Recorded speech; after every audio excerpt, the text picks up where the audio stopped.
ATM card হারিয়ে গেছে।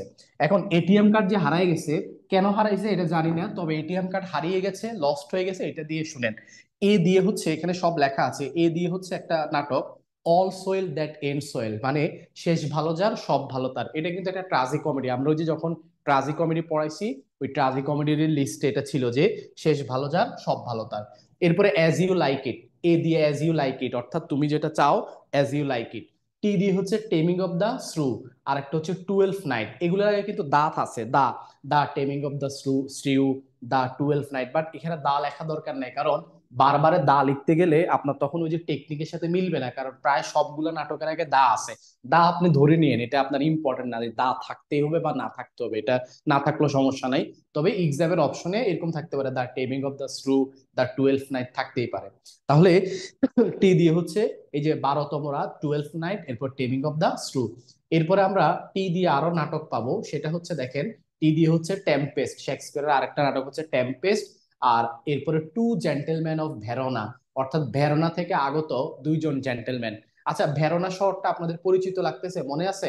আমরা যখন রোমিও অ্যান্ড জুলিয়েট পড়িয়েছি, তখন রোমিও জুলিয়েটের নাটকের প্রেক্ষাপট ছিল ভেরোনা শহরের।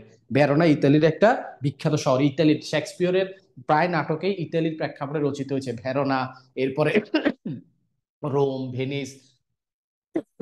এরপরে এম দিয়ে হচ্ছে মার্চেন্ট অফ ভেনিস, এটা একটা ট্রাজি কমেডি, ঠিক আছে? ট্রাজি কমেডি, আমরা কিন্তু ট্রাজি কমেডি পড়ানোর সময় মার্চেন্ট অফ ভেনিস বিস্তারিত পড়িয়েছি, আপনাদের মনে আছে প্রথম ক্লাসে?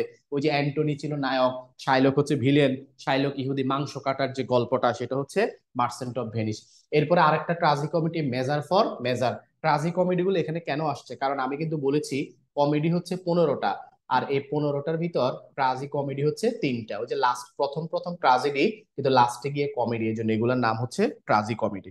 প্রিয় শিক্ষার্থী বন্ধুরা, এরপরে আমরা এখন যে নাটকটা, সেটা হচ্ছে মিড সামার নাইটস ড্রিম, মধ্য গ্রীষ্মের, সামার মানে গ্রীষ্ম, মধ্য গ্রীষ্মের রাতের স্বপ্ন।